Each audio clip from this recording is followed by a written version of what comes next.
Second, Second. seconded by trustee Kane. All those in favor? Aye. Okay, I would like to move to our first action item. And this is whereas the village has decided to appoint Otis Cantrell to the position of police officer of the village of Sag Harbor, effective July 10th, 2024.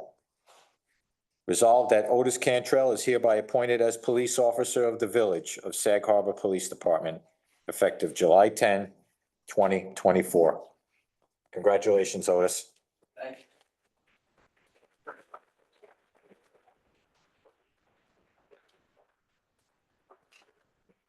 Did you vote? Well, let's technically do the vote now, which is, I need a motion to approve that. I'll move it. Motion by Deputy Mayor Hay, second.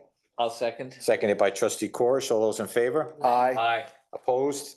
Motion is so carried. Welcome to the Welcome. force full-time, Otis. Congratulations. Thank you. I just wanted to thank the village board again for your support. Just a little about Otis. He started with us as a traffic control officer for several years. Then worked his way through the police academy, was a part-time police officer, and now we are happy to have him as a full-time officer. He's following his grandfather's footsteps, who was a longtime Southampton Town police officer, Woody Cantrell. So we couldn't be any prouder of him. So I thank you and thank Otis, and look forward to working with the board and protecting and serving the village. So thank you very much. Thank you, Thank you, Chief. Chief. Thank you, Otis. Thank you very much. Congratulations and welcome, Appreciate it. Otis. Thank you very much. Appreciate it. Thank you very much. Congratulations. Congrats. Thank you very much. Nice.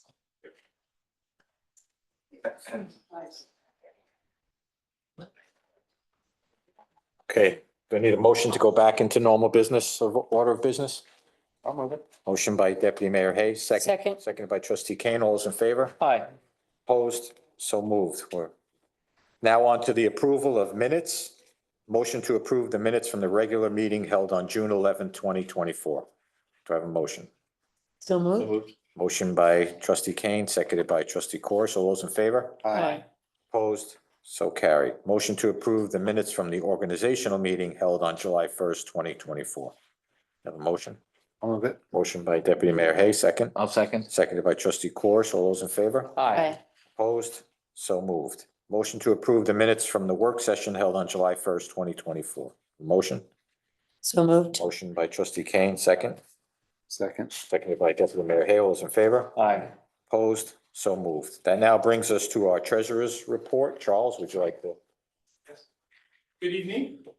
So May 31st, we finished our fiscal year, 23-24 fiscal year. We started in one in June. So we have preliminary results for that fiscal year.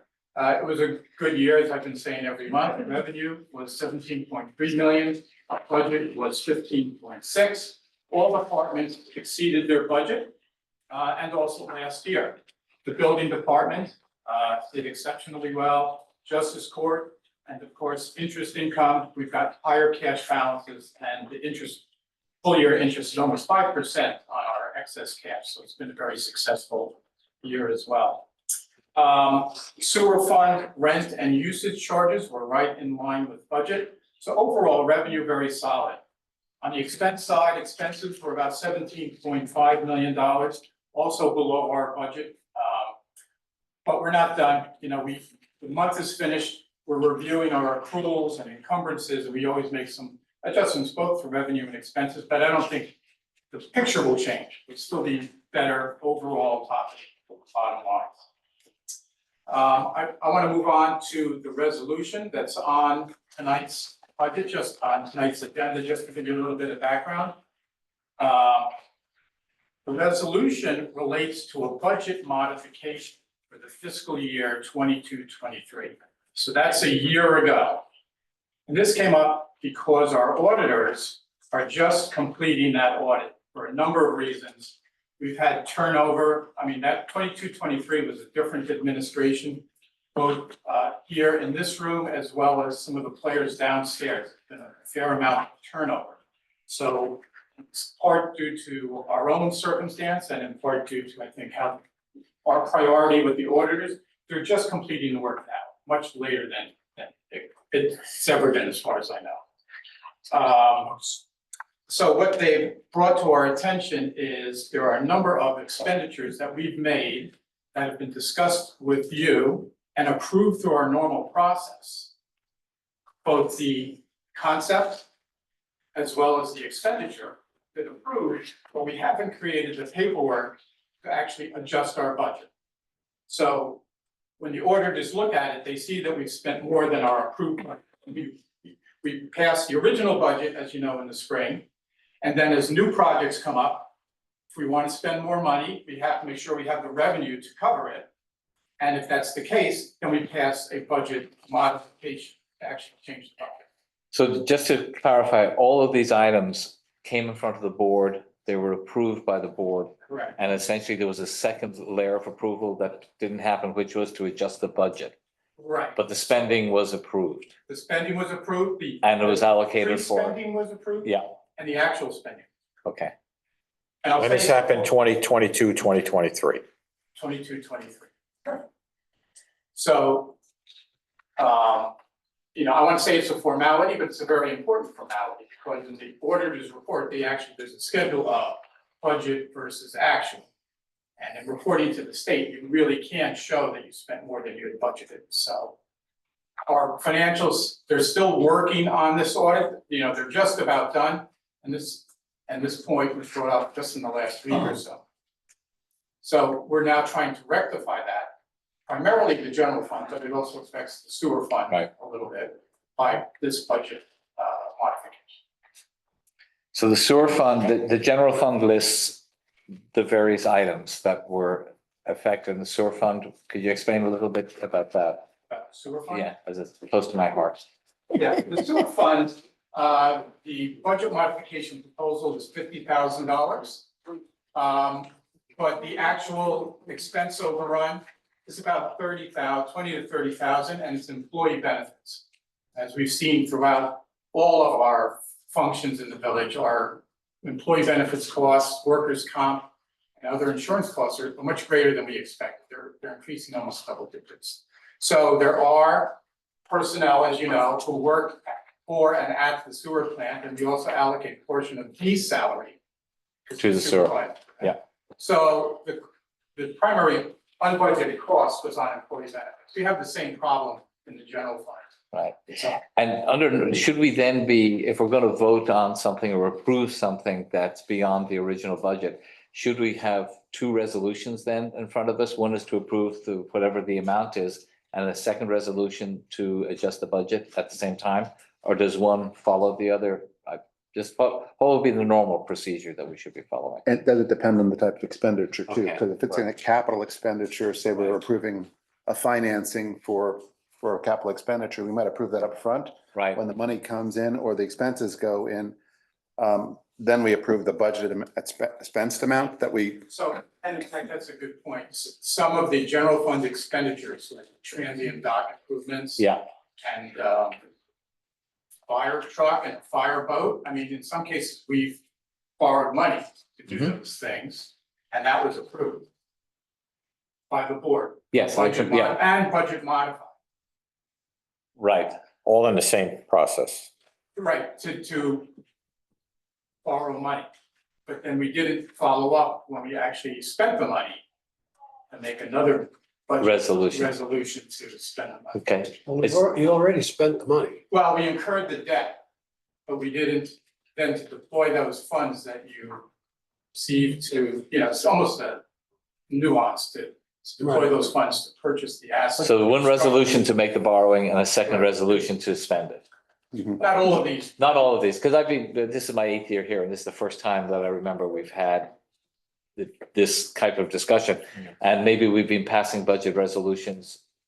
so not as many as we should. So we've had some, since I've been here, there's been a few. Yeah, I think what this brings to light is we need to take a look at our current, this year that we just finished. Yeah. To make sure that we're fully in compliance. okay, I think, my guess would be, we probably need to now do some budget resolutions for this current fiscal year that just finished, because we were kind of following the same process.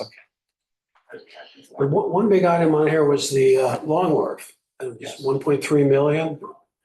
So you're saying we had, Is that Long Wharf or Transient. transient? Transient dock. Yeah, yeah. thank you, that we had approved that, but now it's coming due, so to speak. Well, we had approved the borrowing. And now, then we didn't come to you and say, all right, now we're gonna spend the money with consultants and contractors to get the work done.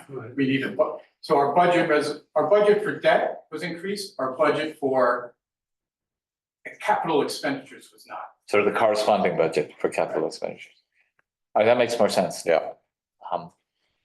And I think, one question you asked me earlier was on the sewer fund, there are actual overages, about $30,000 employee benefits related. Yeah. We're asking for a $50,000 increase.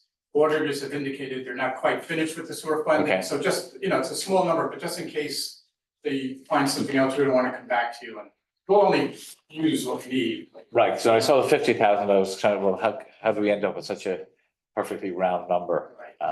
That's how I think about money. But it's a good place to start.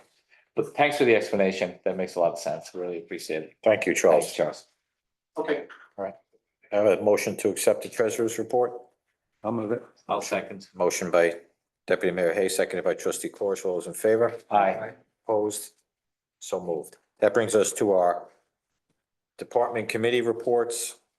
And I'll begin with the police department for the month of June 2024. Before I read the numbers from the police, I'd like to read something that the chief has presented to me and we've talked about. I wanted the public to be aware of it. On June 17, 2024, Officer Arkinson and Officer Cantrell responded to a residence within the village for an aided case referencing a 27-year-old male, unconscious, unresponsive, from a possible overdose within the residence. Upon arrival, Officer Arkinson and Officer Cantrell observed the victim with agonal breathing and pupils rolled to the rear of their eyes, unresponsive. Officer Mike Arkinson administered a dose of Narcan and successfully inserted an EOA, which is a oral airway to keep his airway open. With the assistance of Officer Cantrell, both officers began providing rescue breaths with a BVM, that's a bag valve mask. Sag Harbor Village ambulance arrived on scene and all units were able to assist the victim with regaining consciousness and began breathing normally. As a direct result of their immediate life-saving actions, the life of this individual was saved. And that's from our chief, Robert Drake. So I'd just like to make mention of that. A lot of these incidents do happen more than you think with the fire department, the police department, and the ambulance. This particular case, I wanted to share with the public. So thank you to Officer Arkinson and Cantrell. Can I just follow up and say that's just another example of, we've had a very public situation here in Sag Harbor involving the same young officer. And it's just a testament to this force when you have these very young officers coming in and performing exceptionally well in difficult circumstances. And I just think they should be commended and we all should be thankful for them. And thank you, Chief, and your team for bringing them along. Thank you. Thank you, Ed. So for the month of June 2024, the Sag Harbor Police Department responded to 1,046 calls for service. We had 10 aggravated unlicensed operation. We had 2 DWI refusals, 1 warrant arrest, 1 domestic assault. We had 77 suspended registrations, and we had 33 motor vehicle accidents. So that's an accident a day for the month of June. We had 31 arrests, 2 DWI arrests, and 171 uniform traffic tickets were issued. So our police force has been very busy, along with our other emergency services. That brings me to the Sag Harbor Fire Department. In the month of June 2024, the fire department volunteered for over 793 man-hours. During the month, the officers and members of the department responded to 76 calls for service. These calls included 2 small brush fires, a set of downed wires, 6 motor vehicle accidents, assist with a search for missing people from a boating incident, 3 carbon monoxide incidents, and 2 gas leaks. June was quite the busy month with the amount of calls and all the training that was done. One of the highlights of the past month was a multi-agency water rescue drill that occurred on June 10th. It involved East Hampton Town Police, East Hampton Marine Patrol, East Hampton Ocean Rescue, Sag Harbor Harbor Masters, Sag Harbor Village Police, Sag Harbor Fire Department, and the Sag Harbor Dive Team, along with the Sag Harbor Ambulance. It simulated a boating accident with multiple victims. The accident scene was first spotted with drones that were afloat from the East Hampton Town Police.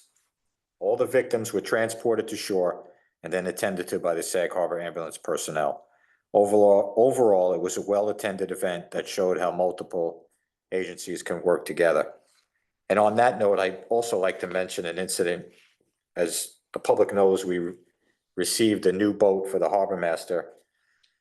They had responded to a call in East Hampton for, there were multiple 3. people, 3 people in the water. One individual was found. Our boat raced over Cedar Point. to Cedar Point and found one individual face down. They took that individual out of the water. They began CPR on him, then brought him to shore where East Hampton Town Ambulance paramedics then took over. Last word I heard, that individual is doing well. Yes. So they saved his life. So the boat has already saved 1 life since it's been implemented. So thank you to the Sag Harbor Harbor Masters and everybody involved in that incident. That brings me to the ambulance, Sag Harbor Volunteer Ambulance Corps. In the month of June, the Sag Harbor Ambulance responded to 100 emergency calls. That's up from 71 from the year prior. We had 4 work nights, 2 meetings, 2 training sessions, 1 drill, 1 work detail, and a total man hours of 1,154. We also sponsored a blood drive collecting 66 pints of blood. So it's been very busy for the ambulance corps. I also want to thank the traffic control officers for doing an excellent job. Deputy Mayor Hay, when he gets to the courts, will speak about the revenue that's been brought in from them. And also, you know, keeping traffic moving and keeping the pedestrians safe as they cross the street. They've been doing an excellent job, so I'd like to thank them. And that concludes my reports. I'll now turn it over to Deputy Mayor Hay for the Justice Court, Parks and Open Space, Planning, and Planning Board. Thank you. I'll start with the Justice Court. To follow up on the numbers you already gave, really, the June numbers for vehicle traffic law violations that went through the court, 172. And so for the year to date, we're halfway through the year. There have been as many or more vehicle traffic violations in the village in 2024 year to date than there was in 22 and 21 entire year. That just gives you a sense of how those police officers are out patrolling the streets for traffic violations. The TCOs give most of the parking tickets. We are on pace from prior years. This past month, June, they picked up significantly. We netted out about $60,000 in revenues, which is consistent with the last few years. We expect if history repeats itself like years past, next month, the month after, the next 2 months, they should go up significantly into the $100,000 range, or they could. So clearly this is the busiest season. What's interesting is that, you know, June was a very busy month. Lots of revenues come in. July will be busy too, but what we see, and I know I had a conversation with the chief about this too. We just finished July 4th week, and you would think maybe traffic revenues or traffic parking revenues would go up even more, and they don't. They drop because the police force and all the TCOs are busy on traffic control with all the events that are going on the past week. So frankly, first week of July revenues might dip again a little bit for that, just because they're spending so much time making sure the flow around the village stays safe. So there's some counterintuitive things that happen when this force gets stretched, like all the events in this village do, and they're doing a great job with it.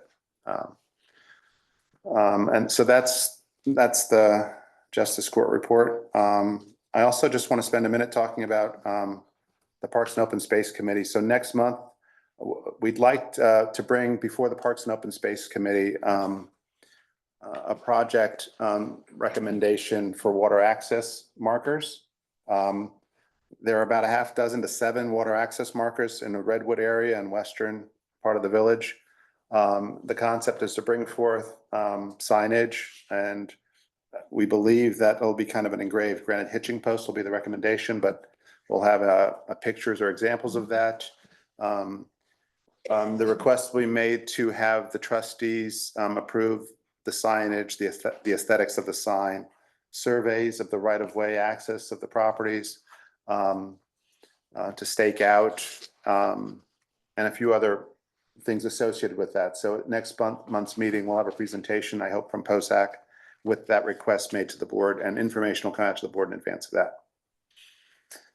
In addition, many of you probably know that there was a presentation, and I believe Penny Baker was there, from Suffolk County and Southampton Town about work that they're doing on Sag Harbor Turnpike, all the way up through Brick Hill Road, the intersection of Brick Hill Road, Germain Avenue, and Main Street. And it goes right up to that intersection in front of Mashhashemet Park as well. So tomorrow night, Mash Park will be meeting. That's one of the things Mash Park will be we're talking about, is the preliminary plan that the county laid out. I think the county is planning, a 2-year planning process, really. So significant time for both, because Mash Park has talked about redoing the entrance to the park even, or has been open to redoing the entrance to the park to make those intersections safe coming in and out of the park. The village we talked about, and we, POSAC talked about a little bit, looking at a circle again. But all those options should be considered on the table and then brought forward to the public. And to the extent we can, since we've got a project now being put forth by the county, and they're estimating that whole project from the turnpike through Sag Harbor, Brick Hill Road, Germain Avenue, I think they're estimating $14 million. We have an opportunity to at least weigh in on it as a village, to say, hey, we love your ideas. They're fantastic. They're perfect. Can we adjust? Would you consider these adjustments? So the Parks and Open Space Committee meets Thursday of this week. Mash Park meets tomorrow. So I'm hopeful that by the next board meeting too, we can have some ideas and recommendations for this board to consider as well. I think we should also, if whatever ideas come up with, we'll have a workshop and discuss them, see how the public feels about them. And we do have, now we've received in the past month proposals from traffic consultants as well as environmental consultants. One of the things that the POSAC committee will ask them to do is make a recommendation to this board for a traffic consultant to help us advise us through the process as well, out of those 2 proposals. Are you gonna release that study publicly, the one you got, Which the traffic study? we didn't have a traffic study. We did an RFP, that they responded to the RFP. We have no, you mean the Suffolk County study? Yeah, They didn't do a traffic study. They did a conceptual design plan. We can add the link to our site, but we can share that. That's it, yes. Okay. That brings me now to Trustee Corish with the Sewer Department, Village Grants, and the Zoning Board of Appeals. We'll start off with the sewer. Total gallons received this month was 2,569,000. Total gallons of sludge removed, 17,000 by Hampton Septic Systems. DMO reports were sent on 0707. Suffolk County DHS inspection. The next inspection is 0709, was today. I haven't heard how it went, but it's been pretty good for the last number of years. So I would imagine today was just a continuation of that. New York State DEC inspection date is open as always. We've had no complaints in the month of June. Wastewater treatment plant is running well under all permitted levels. They're now operating on 4 of the 5 basins. The inflow, as you can tell, has gone up. The difference from May through June was 142,000 gallons. We had some grease trap inspections. This has been an ongoing discussion subject throughout the last year and a half. We had 4 failures, one of them pretty bad, and we really have to appeal to everybody who has a grease trap, who has a restaurant, that they have to pump them out on a regular basis. We had some who failed testing. They're supposed to be pumped out in 3 days. This happened over the July 4th weekend. So this restaurant went into the weekend with a full grease trap. It did not work out well. So we were out pumping today, trying to unclog pipes. It affects everybody in the village and it costs everybody more money. So again, I'm just appealing to everybody. You're gonna have to pump it sooner or later. It's a whole lot easier to do it sooner. It's less mess, less loss of business. And finally, it's been a bad month for foreign objects. I won't go into details, but there's a very short list of what should go down the toilet. And some of the things that have shown up this week included monogram towels from certain establishments in the village, an awful lot of fruits and vegetables whole. And so and it really messes everything up. So just appeal to everybody just to, take care and just behave in a manner that is appropriate for the equipment you're using. I'll leave it at that, Mayor. Thank you. Thank you. Oh, I didn't do grants. I beg your pardon. I got all so right. distracted there. Grants, we're working on 2 grants. I don't have a lot of information about them for this month's meeting. One is an EFC grant, working with Mary Ann Eddy, that we're hoping to have a meeting next week on that to develop it, and that's to the tune of 1 million. Second grant we're working on is for phase 2 of sewer connections, which is basically moving south on Main Street. We're going to break phase 2 into 3 sections because we need to get the engineering work done before we can apply for the grant, and we don't have enough time, given the deadline is late July. We don't have enough time to do the entire project. Plus, it's a very big project. It's almost 250 homes. So we're going to break it into 3 phases.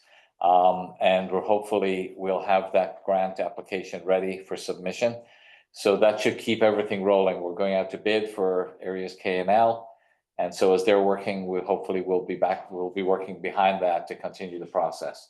So I'll have more details on both of those for next month. And that does conclude my. Thank you, report. trustee Corish. That brings me to trustee Plum for Public Works, Board of Historic Preservation and Architectural Review. Thank you, Mayor. The highway department has been patching potholes around the village, painting all crosswalks and stop lines. You've seen the green infills, very nice. Watering the flower baskets continues daily. On Main Street, working on repairing irrigation systems that we have around the village. Cutting grass, Havens Beach and parking lots continues, and the garbage containers are being picked up twice daily on Main Street due to heavy usage. I also wanted to interject here that traffic is it's like the weather. Everybody talks about it, nobody does anything about it. So I want to propose that potentially a traffic committee of some kind, but at least to field ideas. And I think the problem is that the traffic needs to be looked at as a quality of life issue, case by case, street by street, because it's an overarching problem that you're not going to solve that way. You're not going to come up with some solution. One solution fits all. So anyway, in fact, even the Sag Harbor Historical Society's report from 100 years ago mentioned parking as an issue back then. But anyway, so I just want to propose that we sort of start thinking about rather than overall, that we start to think about buffers and painted lines and various other improvements, if you call it that, on the roads in the village, primarily to slow traffic down. And because that's the biggest thing that people are afraid of. And in the end, it may result in people realizing that Sag Harbor is not such a great back way to get to Noyak Road. So I just throw that out there as a general concept that I would like to pursue, if that's okay with everybody. And that is my report. Thank you. May I add one thing? Sure. Just to grants, I know a lot of people are interested and keen to know about the plan, the grant that we received from New York State for a comprehensive plan. We received the contracts, got them on Saturday, strange day to get something from the state, but they popped up an email. We'll have to complete the contracts, I believe it's by the 5th of August. And then there's a whole process that's laid out by the state of how we will progress. But I know there was a lot of interest out there to know what was happening with that. We got the contracts, 5th of August will be the next stage. And we'll have more to report. We keep saying we didn't receive the contract, and now we got it. Now we got them. We got them like late Saturday afternoon. I don't know who's setting up email in New York State, but anyhow, we have them. And I would also like to mention that I would support trustee Plum if he wanted to form a committee to get input from the public about traffic and, you know, of course, it's gotta be, you know, tied to any study or like we discussed, Yeah. ensure like what liability that the village would be Yes, in. there's a lot involved. Right. What my thinking is that let's start, you know, putting out little fires instead of Sure. trying to solve the whole thing. Exactly. Because we'll talk about that in great detail as far as the comprehensive plan goes. Yes. But we still have to get from here to there. Right, Okay, thank you. Thanks. That's all you have, trustee Plum? That's it. yeah. Okay. Thank you. Thank you. So that brings us to trustee Kane for the building department, harbor and docks, and the harbor committee. Okay, I will start with the building department. We had a very successful month with revenue for June. We took in revenue of 113,440 plus. That was 96% ahead of June of the prior year. We all know months can change a lot, but that was a significant difference. However, if we look at year to date, we are still running at a very progressive rate. So the total year to date is 940,000 from the building department versus last year at this time, it was less than 400,000, so 399 odd. So that's 52% ahead of last year. So it's just for everyone to be aware. To give you an idea of how busy the department was, they issued 11 building permits. We issued 41 rental permits in the month of June. So we saw a nice pickup there.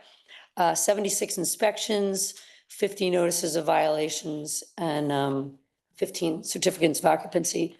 So they continue to be very busy. They had training. There were 2 night shifts that they were involved in. And then there were 5 tree removal inspections, which I know that's something that's high on people's list to know that they are busy on that front as well.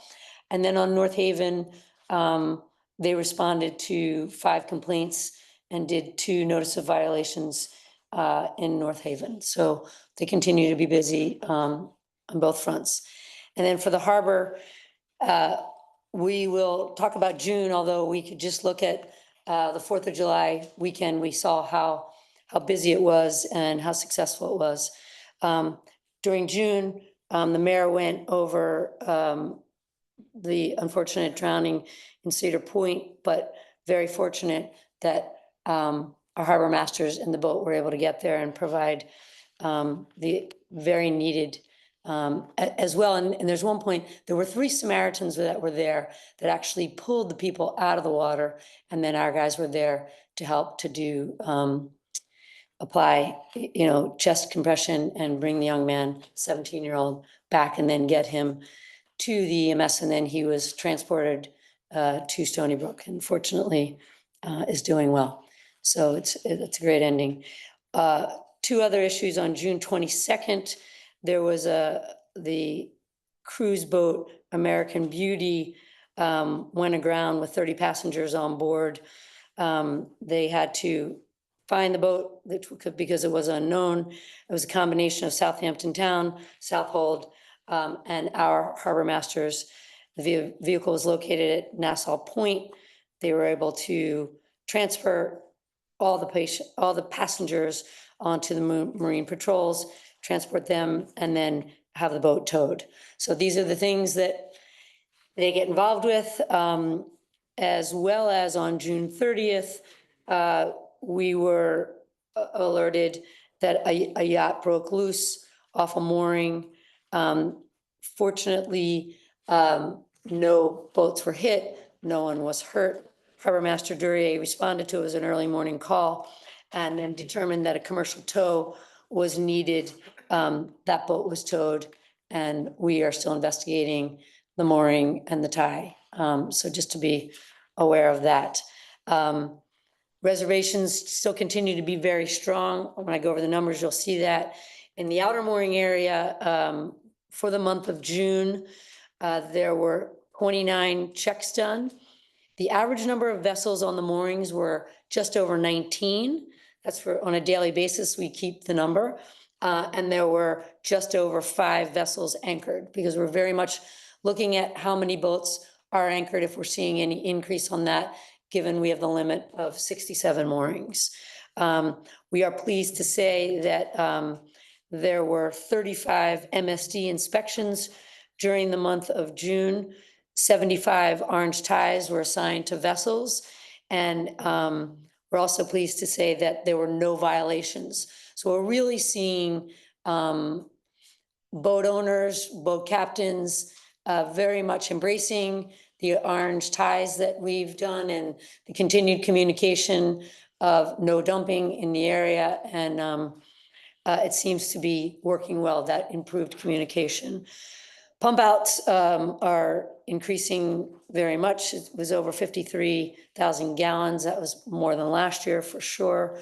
And just to be aware that there were environmental conservation law checks of 8. So these are all the different roles that they play, which are many.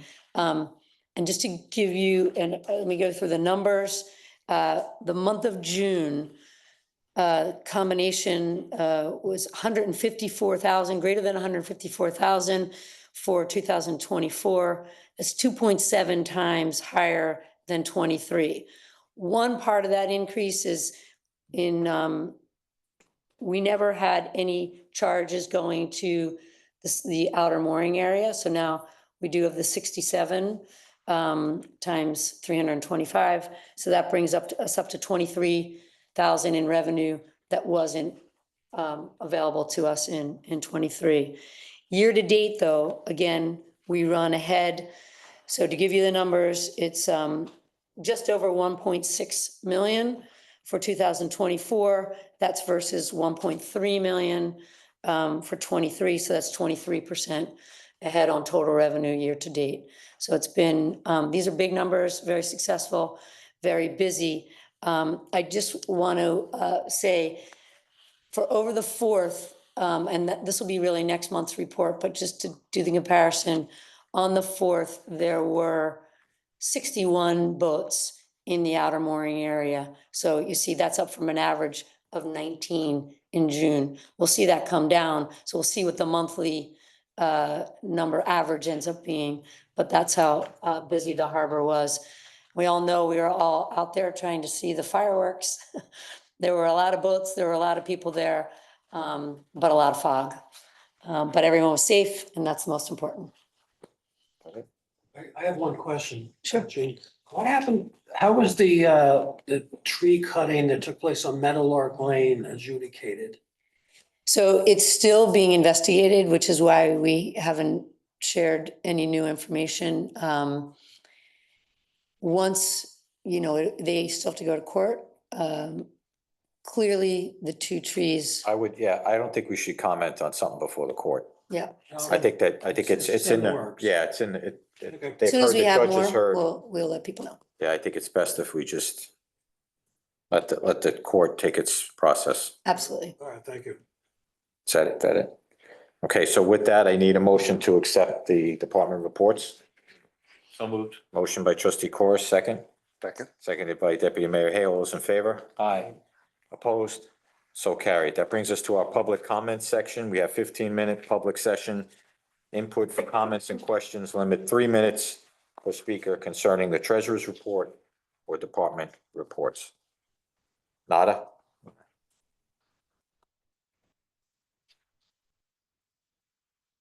This is something I brought up in the past, and it's still on my mind.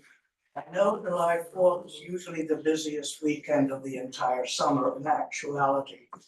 But one of the problems that I see is backing up the traffic particularly from the roundabout in North Haven to get across the bridge, which happened this weekend, more than once, is the pedestrians crossing at the base of the bridge constantly. We need, as I've said before, like Harbor Fast and Harbor Fest, a TCO there from say 11 o'clock in the morning for just a few hours, which is the prime time. Because that is what we back up as far as we do. It's not necessarily Main Street, because I use this often, and Main Street was cleared, it wasn't getting by the corner bar, the things that are normally sometimes do obstruct it a bit. It's just the pedestrians that's when the weather's good or whatever, they were walking. Let's put it that way. I have discussed, yeah, I've discussed that with the chief about the pedestrian traffic and Yeah. but trying to if we control, can- see if we can control it. It would also be great if we could finish that walkway that would connect Windmill Beach along And then the. people could walk around. Underneath. And for people to get from the park, I mean, we have to do obviously Yeah, both, but I think, reiterating that this weekend, it's Yeah, certainly exacerbated. a major problem in my mind. Of course, yeah. Thank you. Yes, sir.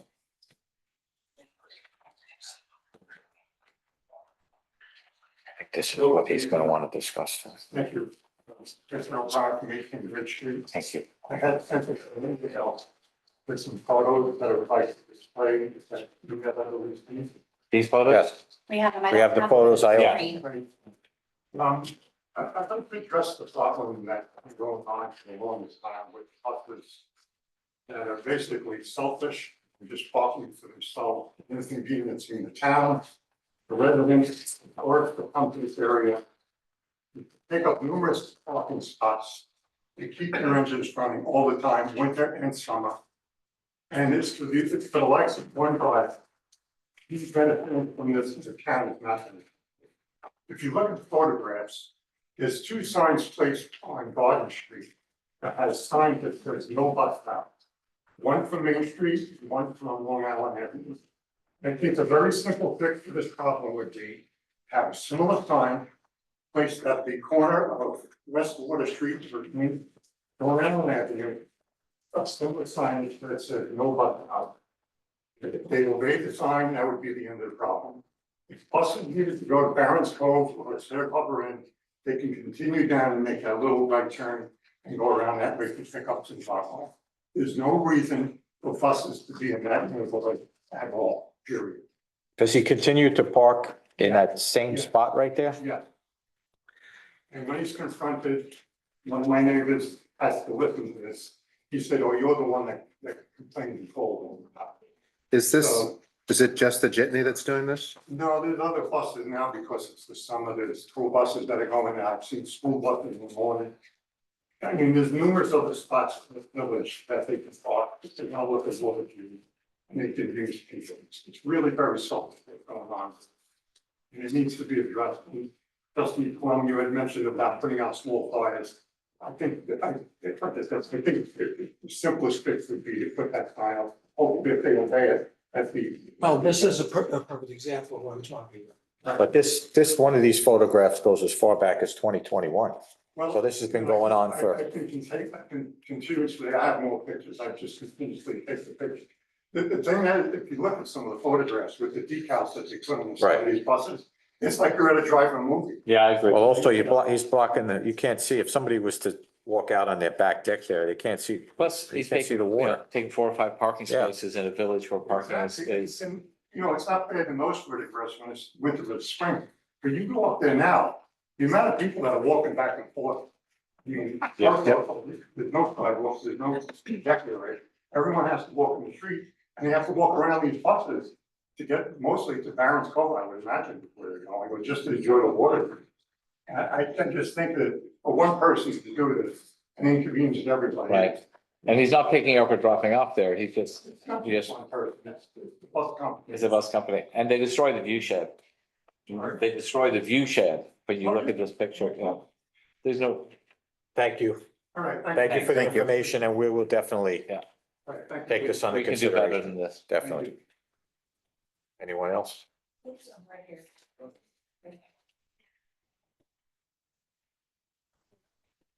Mary Ann at 96 Hampton Street, 3 small points. I appreciate all the detail that you all get into in the reports, and I would encourage you, Jean, to get more detail on your violations. You said there were 50, and you mentioned that there were 2 relating to trees. But I think it's one way we can educate the public, and the public feels that government is responsive to what's going on. I mean, noise complaints, blowers, different types of things. So I would just ask you, fingers crossed, that you would report more detail, just as the mayor does. Ed Hay talked about the TCOs, et cetera, and specifically, you mentioned the 130-foot yacht that ran aground. Maybe it's not true, I didn't see it, but I had 2 different reports that it ran aground in the eelgrass meadow, which is the most shallow place out there. So. It definitely went into the shallow part. I can't. Yeah, so that's what 2 people told me.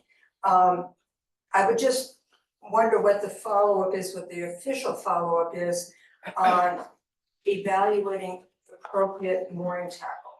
Because the same people told me that they had inappropriate mooring tackle. And I don't know whether or not that's just something that we let the various people who have moorings, rent moorings, decide what's appropriate for what size boat, but we might want to stir that pot. If in fact that's true. I heard that it was appropriate tackle for 130-foot boat.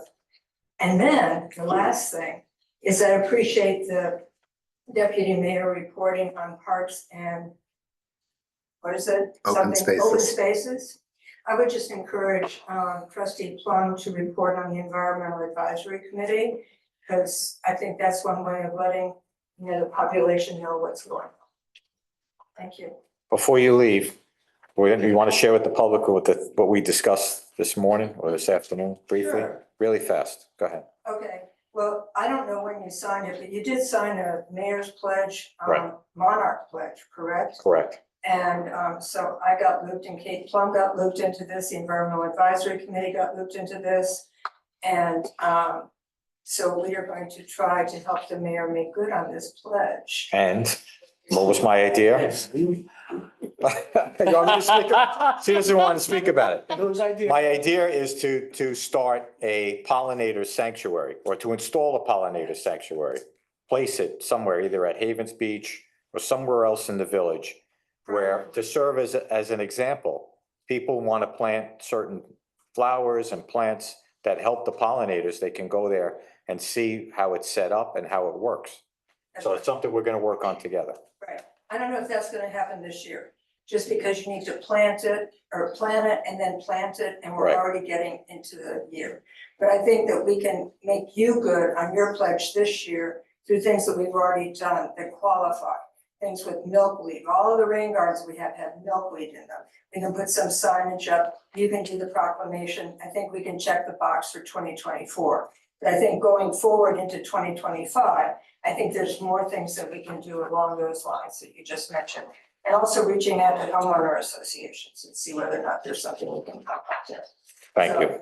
And the other thing that I think we talked about, and I really appreciated, was the fact that we want to expand the tree legislation, and Aiden, you mentioned this at the last meeting, is to loop in liability for landscapers.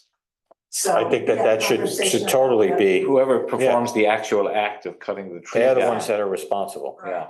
Yeah, and I talked to somebody in the landscaping business, they said, boy, you find them once and it's gonna go through that community like wildfire. So, rather than just relying on, the 1's off, 2's off, 3 off, violations being reported, I think that's really an effective way to get the word out. So I look forward to that, and we'll come up with some proposed language or at least points that need to be included. Thank you, Mary Any Ann. other questions? No? Thank you. Thanks. The gentleman, I know there's somebody on Zoom, correct? Yes, Catherine. But the gentleman here had his hand up. We'll get to you, Catherine, next. Good evening. My name is Alan Bluestone. I own part of That's One Corner Rector and Bay Street. This weekend, I saw something that was extremely smart. For years, I've watched cars come down Rector Street, get to the bottom, and they can't make the left-hand turn. This year, for the 4th of July, they put barriers up to stop traffic coming down. My idea is this, that at the head of the step, when they come up Bay Street, there should be signage saying no left turn, right there onto Bay Street. That will stop a lot of cars and trucks from coming down. It's just a very simple thing. I've seen it done in other villages and other municipalities. Rather than at the foot of Bay It's Street. just that simple. Oh, I can't go down there, so why should I make? So they get there and then they decide. And it's not right there. I have to commend the job the TOs did. I know it's a thankless job for many of them. It's necessary, but talking about on Rector Street. Right now, at the bottom of Rector Street, when it comes to Bay, there's a little sign, this big, not big, that says no left turn. Whether you know it or not, it's illegal. If somebody got a ticket and challenged it, you'd have to throw it out of court. It does not meet state standards. And nobody enforces it anyway. And the other one comes out that I have here. My store and Wharf Liquors, get a lot of people that come up just to drop or pick up. In and out, in and out. We have no short-term parking. I'm asking for a remedy, we'll reach 2 or 3 spaces in 15 minutes. The argument that I've had before with previous boards was we can't enforce it. Well, right in front of the bathroom, there's a 15-minute sign. So why put it up there if you can't enforce it? This is on the, up in front of your store, and that span that goes. But if we got it, it would stop a lot of other problems. People come up to pick up liquor, they come and drop up the door where they park on the hash marks on the corner. That's not just illegal, it's dangerous. So if we had a couple of spaces that designated 15 minutes short term, it would help everybody. Yeah, the 30-minute spaces work on Main Street. Yeah. Like when 30 you drive minutes. down Main Street, very often when it's, everything else is full, the 30 minutes. 30-minute block. Yeah, and they've been effective. And that's good for a supermarket, but I mean, I'm open to discussion. I think it's a good idea. We could use more of them around the village, stopping around. People tend to respond to them, seems to me. I appreciate you coming forward and bringing Yeah. this to our attention. I think I'd like to see more village residents come forward and discuss this with us. Thank you. Thanks very much. Catherine? Oh, you're gonna be busy. Yeah, you are. Might want Well, to these put it are on. Yeah. Perfect example. Yeah. It's like one little thing at a Yeah. time. Sorry, Catherine. We can. It's fine. I'm not here to comment on this, but I have to say, those of us who live in the now nationally famous Madison Street would be very grateful for a traffic committee because our lives here are filled with danger. Anyway, my comments and questions in a way relate to all the committee reports because they deal with basic issues of governance. Many people felt after the July 1st workshop on the proposed LDC that fundamental questions had not been answered. Given the limitations of time here, I've put together a list of written questions for the mayor and deputy mayor to answer in writing. They're going to include, but not be limited to, whether CPAC formally met between being approved by this board and the June 11th meeting, with whom did the LDC idea originate, who worked on engaging Harris Beach and advising them on drafting the LDC resolution, why were the other trustees and the village attorney not included in that process? Why was this idea not discussed with the public before any resolution was drafted, including at the trustees candidates forum before the election? Which developers or businesses has the deputy mayor spoken to about possible partnerships with the village? In particular, has the deputy mayor discussed such partnerships with the owners of 2 Main and the 7-Eleven lot? So tomorrow I'll send these questions copied to the other trustees, the press, and Save Sag Harbor. I fully understand that answering these questions in writing is an added burden for all of you, and I'm really sorry about that, but I think it's important for full transparency and accountability. The development and introduction of the LDC proposal was flawed and not nearly transparent enough. I'm hoping you will work with the concerned citizens of this community to rebuild a sense of trust and cooperation. But tonight, just so we can all understand where things stand at the moment, I will ask 2 simple questions, which I'll pose to the mayor and deputy mayor. about the plans going forward. I was very heartened to see that Peter Acicella has been nominated for CPAC and that one-year term limits have been imposed. But Trustee Corish made some helpful suggestions about further changes, and I want to know if those too will be implemented. So here are the questions I want to ask. I'm going to ask them together and you can answer them together. Again, these are the issues posed by Trustee Corish at the July 1st meeting, which were not addressed then. The first one is, will the CPAC meetings now be minuted, open meetings with monthly reports about CPAC's activities? And the second question is, will a cap be imposed on the fees for Harris Beach? Their services have already gone beyond the advisory role described in the engagement letter. Going forward, I think it's important that the work they are doing be clearly defined. Those are the questions. So just so the board knows, when a person asks questions, you don't have to answer them. You know, this is an opportunity for the public to advise the board. That's under an open meetings law. It's very well settled. So you don't actually have to respond and answer questions directly if you don't want to. Well, I would like to You can also respond. take Yeah. those questions as recommendations. So I look forward to the questions you're going to give me in writing, and I will answer those questions. I am all for putting a cap on fees, legal fees, 100%, so that there's monitoring and as things go forward, can be approved or not approved. So I'm all for that. As far as I know, we don't have a bill from Harris Beach. They haven't billed us because they haven't really given us anything. They gave us a set of documents that we were going to consider, which I thought was too broad. And it's a dead issue. As far as I'm concerned, that document is not even going to be considered. So we hit the reset button. The CPAC committee will meet and discuss issues moving forward. I asked that the meeting be done in public so that the public can see what's going on, whether that be through a Zoom link, whatever the best way is to do that. And I welcome Peter to the committee. I've been trying to get Peter involved. I guess he finally, I'm happy to say, has stepped up. So did that answer a couple of your questions, Catherine? Yeah, they will be minuted then, and there'll be reports to the Board of Trustees as there have been. Yes, absolutely.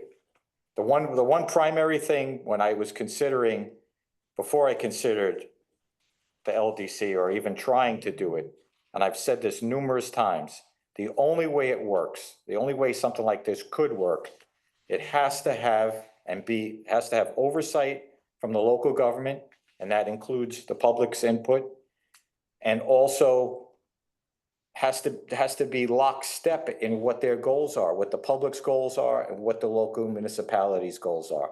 When I read the articles of corporation, to me, it was way too broad. And it was something that I wouldn't even consider. I reached over a few times to Trustee Corish as he was showing me some of the things he had highlighted. And I said, I would never consider that. I would never consider that. So I think that right now we've hit the reset button. We're going to get some more input and we'll see where we go from here. It's helpful that you're willing to answer these questions. Thank you so much. You're welcome. Mr. Nubius also ready to speak. Douglas? Good evening, everyone, Mr. Mayor, trustees. You know, in the same vein of openness, there's a lot of consternation, certainly on my part, over the last 24 hours, 36 hours, with the agenda online changing. I do appreciate this was sort of right after the holiday long weekend, but I heard what Charles said about the New York State regulation that the budget is adjusted to meet actual expenditures. That's obviously quite different from how the corporate world operates, where you basically leave the approved budget in place and then have variances from that budget and approve additional expenditures as needed. I better, obviously accept Charles's comment there, but it means that the budgets online are sort of meaningless or become meaningless as the year progresses. And as Charles was speaking, he said that the budget for or the expenditure in 2020 fiscal 2024 was 17.5 million, which was in line with the budget. And I was scrambling because the actual budget on the website for 2024 was 14.9 million. And Charles's explanation makes sense, but I wonder, two things. A, is there a way to update the budget online as it's modified through the year? I would recommend that's not just done by tearing up the old one and putting in the new one, but by doing it as variances. And the other thing that I wasn't absolutely clear about when Charles was presenting, he said that I think from my own sort of digging, that the big discrepancy in 2023, again, year ended May 31st, 2023, was around the harbor expenses. And it would be really useful, to have it, if we really confirm that all of the approvals for those additional expenses, not just for borrowing money to fund those expenses, were properly approved. We're talking about, a big sum of money, a couple of $1 million on a $13-14 million overall budget. Again, some clarification of exactly what those additional expenses were, because the initial reaction looking at some of the numbers floating out there, it looked pretty horrifying and pretty suspicious, and it's obviously not healthy to have us all suspecting bad things. Thank you. Could you address that to Douglas briefly? Sure. Yeah, so Douglas, it's not unusual that as we progress through the year, projects come up that either weren't anticipated, or maybe we waited. We've had a good history and track record of being a little conservative on the revenues. As more revenue comes in, then we authorize projects. So that's why, year after year, I think you'll see a similar pattern, difference between the original budget and where we ended up with the budget. In terms of authorizing the expenditure, whether it's the transient dock or the purchase, or in our case, construction of a fire truck or other harbor boat, all of those are approved because they're all subject to a contract, right? Whether it's the purchase or construction or consultants. So those contracts need to be specifically approved by the trustees before we proceed or can spend any money. Our failing was, yes, we got those contracts approved, but we never went back and got approval to increase the budget. I want to say we assumed it was okay since, but we didn't follow the proper procedure. The formality of procedure to also approve a budget change. We approved the contracts for the work, but not the budget approval. Does that answer you? More clarification for you, Douglas? The last question he asked was about updating the budget online. If there's a material change, for example, to the budgeted amount in the course of a year. Yeah, so I think, that sounds like a good process to have in terms of checks and balances, since we haven't done a good job of updating the budget, maybe by making it a more transparent process. As we make changes for whatever reason and have them approved, then we could update the document online. Yeah, no, that's helpful. I guess the one follow-up question, sorry, as a former CFO, I was asked the difficult questions. I'm not quite clear how in the, I apologize to everyone for too many dates floating around, but in the 2025 fiscal budget approval process, there was a column with the saying that the 2023 numbers were unaudited, as obviously they were. But the numbers in that disclosure were broadly aligned with the original budget, not with the what we're now learning the budget should have been. Is there anything you can say on how that discrepancy arose? So I don't have those numbers in front of me, but the numbers in the 23 column that would say actual unaudited would be the numbers in our trial balance at the end of May. So those are the numbers that reflect the revenues and expenses and our bookings for the activity during that fiscal year compared to the approved budget in the column to the left of it. I don't recall what the variances were.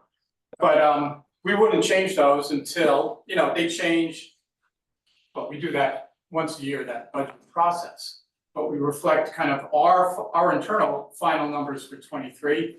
And then when the audit is finished, we will change, in this case, both the budget and those actions to the extent the auditors have any adjustments. Any further questions you have, Douglas, you're more than welcome to submit them and, we'll get clarification for you. I appreciate I'll do questions asked. Yeah, thank you. Opportunity to address them in public. Thank you. Yeah, no, absolutely. Thank you very much.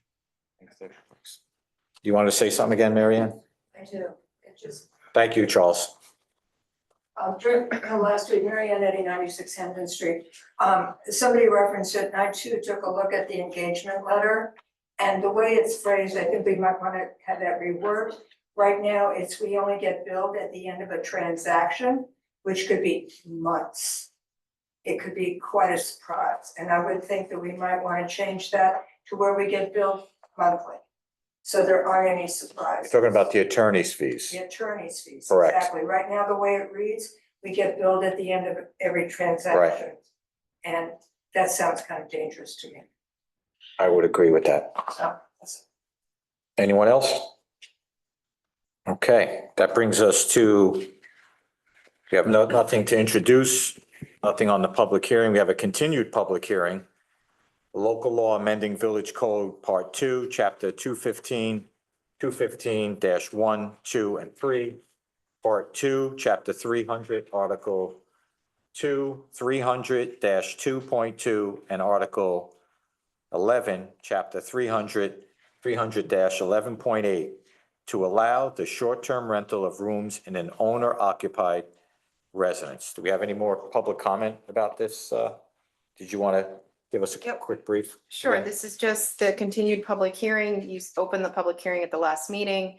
We did receive the letter from Suffolk County Planning Commission that the board can move forward with adoption. And we have John Ellsworth here to go through the secra for this local law, because it's actually a type 1 action. So he should be online. Yes, to talk about I see the secra Mr. and go through it with Ellsworth the in board. front of us. Mr. Ellsworth, would you like to address the board? Certainly. Good evening, Mr. Mayor and members of the board. If it's okay, I'm going to share my screen so that I can walk you through the environmental assessment form that was prepared for this, so that the board can, if it so desires, proceed with the seeker determination and then with its decision on the action.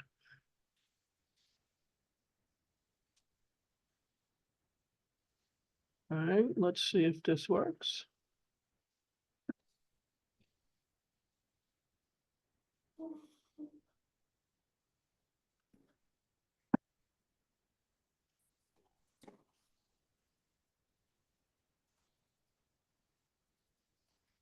Can you see the EAF?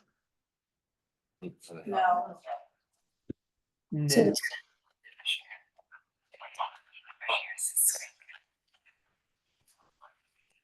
Okay.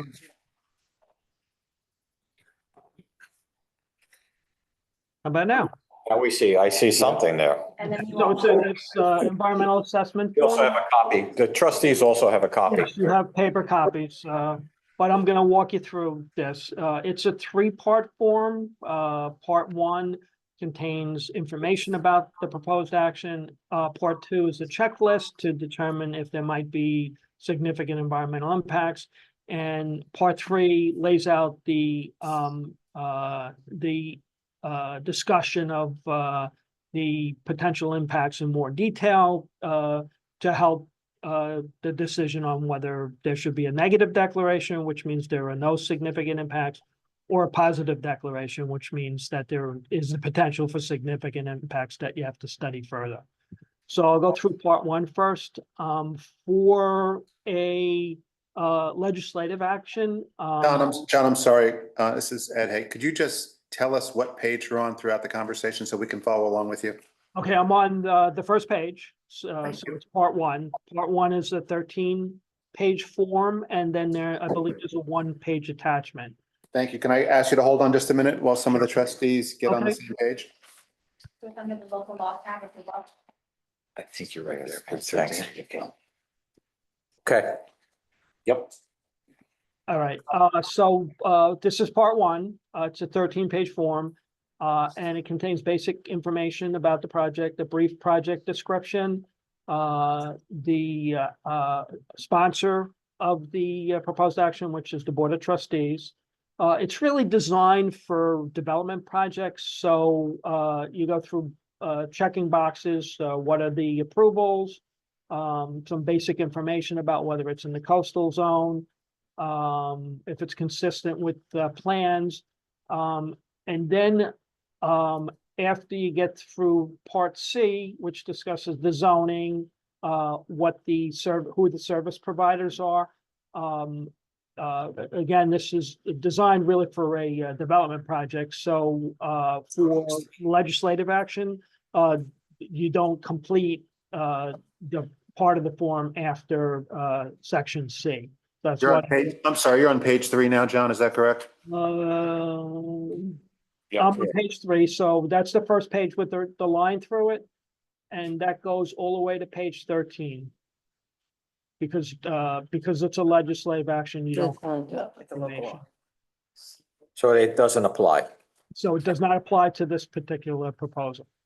So you get to page 13, and then just the bottom of the form is the signature page that Nelson Pope and Voorhees says the village's environmental planning consultant, we completed this form. All right, and then with an EAF, you are supposed to include a location map. So the location map here is the village zoning map, which shows the existing zoning districts. And then there's an attachment that provides a summary of what's being proposed based on what's in the draft legislation. So it discusses what the provisions are for short-term rentals, which is section 1 of the proposed local law, and also what changes are being made to the provisions governing bed and breakfast establishments. And so it's a very brief description of the key provisions. And this information feeds into the impact analysis later on. So I'm going to go to part 2 of the EAF, which is the checklist. You go through the form and check no if there's no if the parameter is not relevant. There are 18 of these parameters on 10 pages, and then if it is relevant, you check yes, and you decide whether it's a small impact or no impact at all, or if there's a moderate impact, and that would suggest that further study is needed. So impact on land is things like if the extent of land clearance, how deep groundwater is,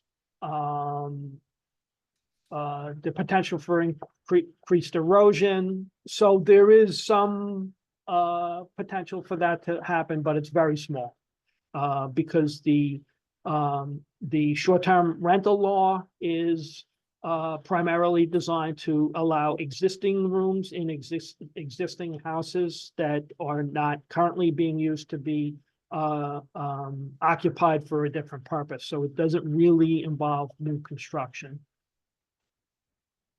So geologic features, those are special features like caverns and cliffs and dunes, so that's not applicable. So John, I'm gonna ask you to keeping us on the same page, keep telling us where you are, because we can't necessarily see. Page two of 10. this is I believe. page 2 of the checklist. So I'll go, I'll discuss what parameter we're on. We're on parameter number 3 on page 2. Surface water impacts, again, the impacts may be related to development and erosion and sediment transport. And because it is primarily geared towards the use of existing rooms and existing houses, there's small or no impact. All right, I'm going to page 3, impact on groundwater. The box is checked yes here because, and mainly because there's the potential for the occupancy of these rooms to generate additional sewage. But it's a small impact because one of the key provisions is that there's a cap of 50 permits in the local law. And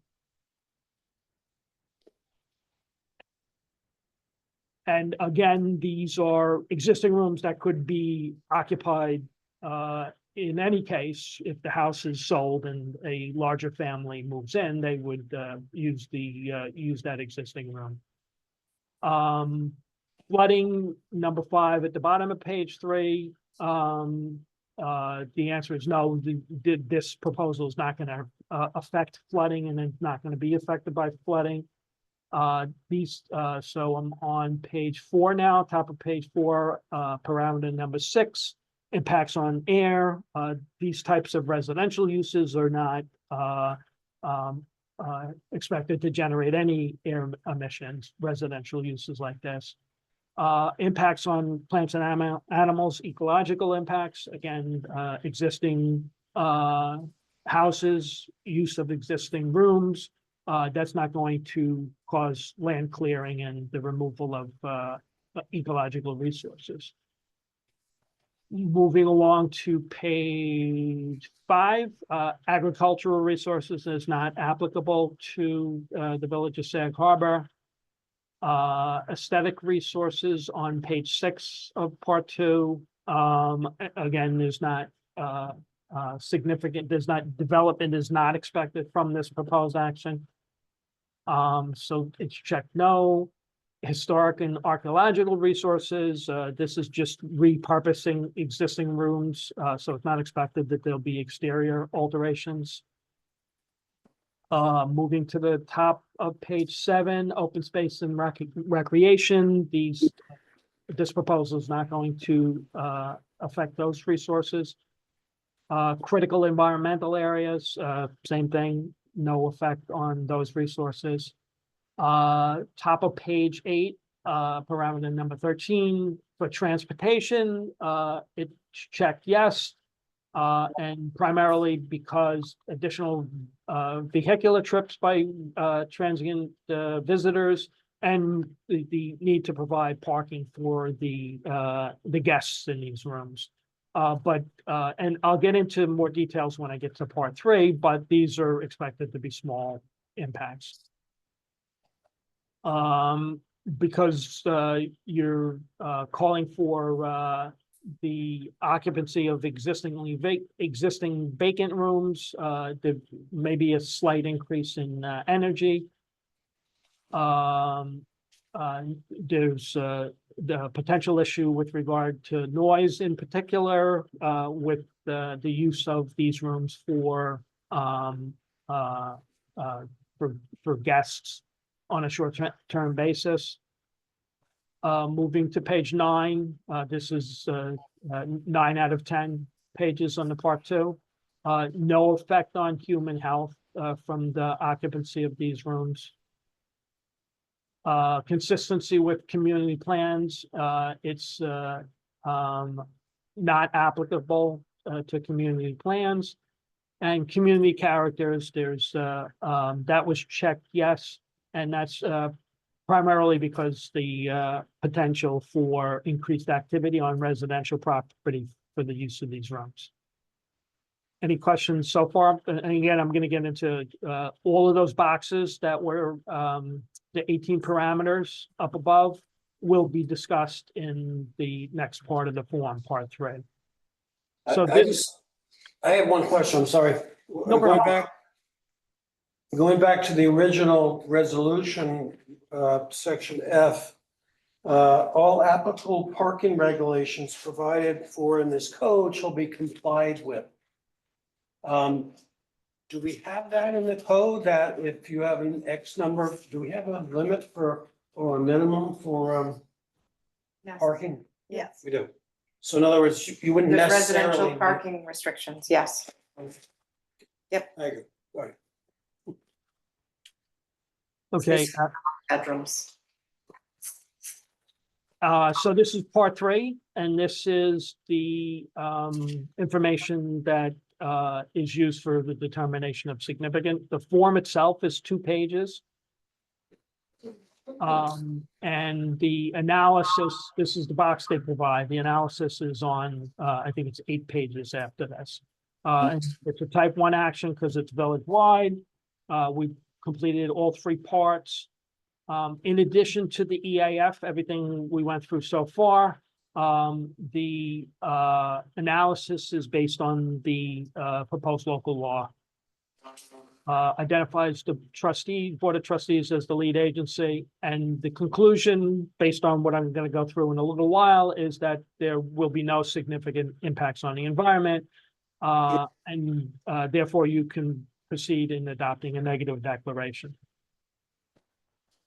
And then we signed the form as the preparer. If the board acts to adopt the recommendation, it would be signed by the mayor or his designee to officially complete the process. And this is the attachment to part 3, which has the analysis that is used to demonstrate that there's no significant impacts.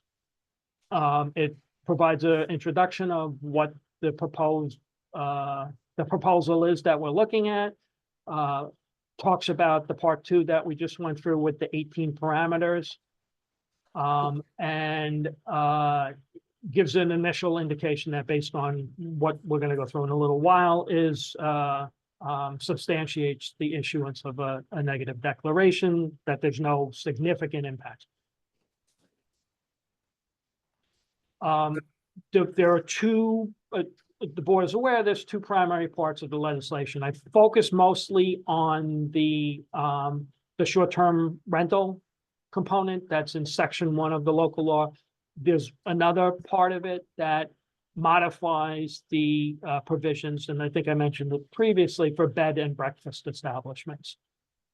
So here's a brief description of section 1 about the short-term rental component of the local law, and the basis, the main basis of the conclusion that there's no there will be no significant impacts is that this is primarily geared toward existing houses with existing rooms, so there's not going to be any new construction to provide those existing rooms for short-term rentals, those rooms that are otherwise not being used. Allows for more efficient use of existing residential inventory in a manner that provides involved homeowners with additional revenues while serving the need for short-term rentals to bolster the village economy. In the absence of what the board is considering, those homeowners may be compelled to sell their houses, and typically you would expect that they'd be filled with larger families. So the result of that would be that those rooms would be filled anyway.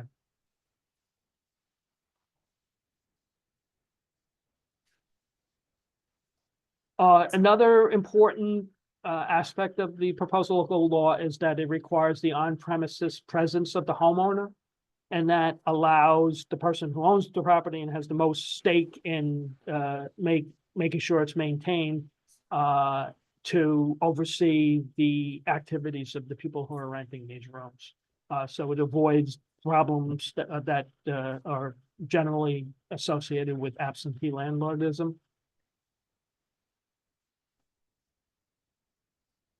Okay, and again, the proposed local law sets a cap of 50 short-term rentals, so that provides a check to allow the board to see how this is going. And then if 50 of these permits are issued, the board can decide how to proceed. Maybe that's the right number.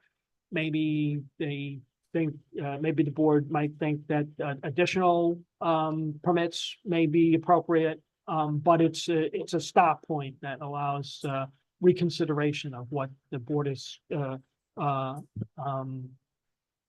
considering now under the proposed local law. All right, and the 50 permits are for properties, so you're not going to have, you wouldn't expect to have all 50 properties occupied at the same time. There'd be different properties that would be occupied and others would not be occupied. So that is another way that the magnitude of what is being considered is moderated. All right, then section 2 of the proposed local law pertains to bed and breakfasts.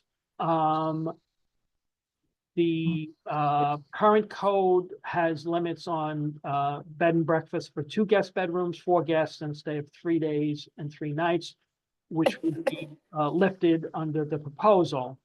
But although you might think, oh, that's going to allow a increase in bed and breakfast in the village, under the existing code, there are no, my understanding is there are no bed and breakfast facilities in the village right now, and any new one would have to go through the special exception permit review process, and that provides a forum for each application to be reviewed on a project and site-specific basis. As part of the special permit review process that's already in the code and going to be retained, there are general standards that the planning board is to apply to each application, and they're general standards to ensure that there's harmony with the surrounding community. It's not going to conflict with any of its neighbors. That the parcel that it's on is sufficient size. It conforms with the definition of a special exception use, that the access is adequate, that there's sufficient buffering and screening, and that things like stormwater, sanitary waste, and solid waste are being properly handled. Those are the general special exception standards that apply to every special exception use. The code also contains a section that establishes additional standards for bed and breakfast that again will be left in place. And this also requires owner occupancy. So again, that's the person who owns the property is there to oversee the activities of the guests. Just highlight, this is a renewable permit, that it's not permanent. Anybody who gets a special exception permit has to come back 2 years later for a renewal, so that allows its operation to be reviewed and adjustments to be made if necessary. These are guests, almost like hotel guests, except they get the breakfast as part of their stay. It's not separate efficiency units with kitchens in the rooms.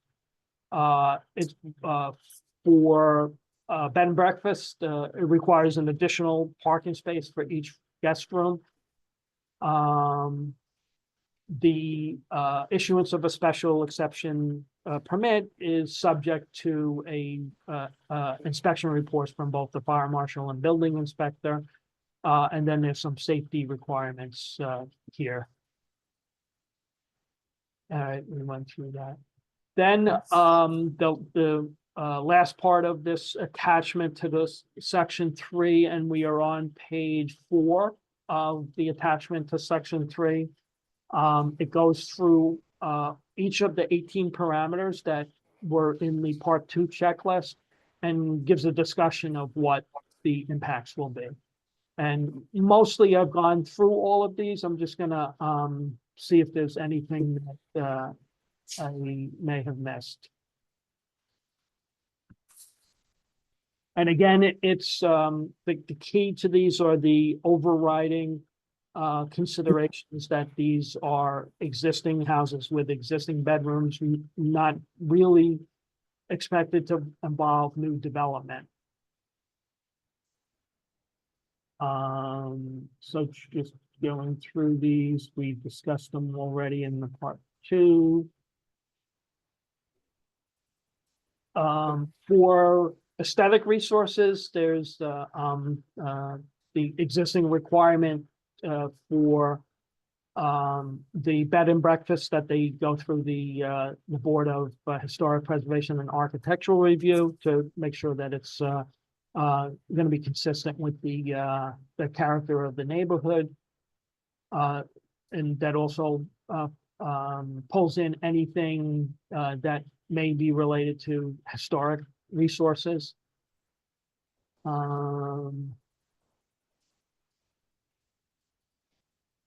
Transportation,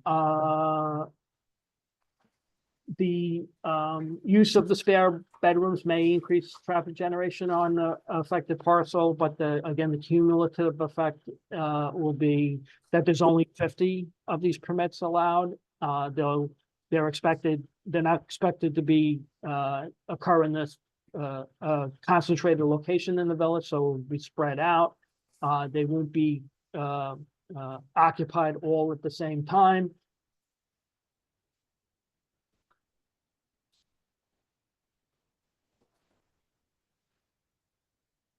For the bed and breakfast, there again, the special exception review has standards that are specifically directed at ensuring that there are no significant traffic impacts and that the parking on site is adequate. For noise, that's often a concern when there's rentals of houses, but again, the requirement for both the short-term rentals and the bed and breakfast is that they must be owner occupied, so that allows the person who lives there to keep checks on the guests to make sure they're behaving themselves. For human health, for the bed and breakfast, there's a requirement that I mentioned for a report from both the fire marshal and the building inspector to make sure that they are safe for human occupancy. The proposed legislation does not conflict with any applicable community plans. And by enhancing the availability of short-term rental accommodations for both the owner-occupied houses and for bed and breakfast, that is consistent with the economic development goals of the planning strategies document that the village prepared for the commercial district. All right, and then with regard to community character, there are standards for the bed and breakfast that we've already gone through. And again, since the short-term rentals are in existing houses, using existing bedrooms in existing houses, that's not going to change the outward appearance of the house. So it's not going to change the community character. There'll be an incremental increase in the potential demand on community services, but importantly, there won't be any increase in the generation of school children. So there won't be an impact on the school district. And that's it. So based on that analysis, the recommendation is for a negative declaration saying that there will be no significant environmental impact from if the board decides to adopt this legislation. No, they don't really do that. Do we have any other public comments while we're, We have a member on Zoom. somebody on Zoom? Lisa De Morse. Yes. Hi, Lisa.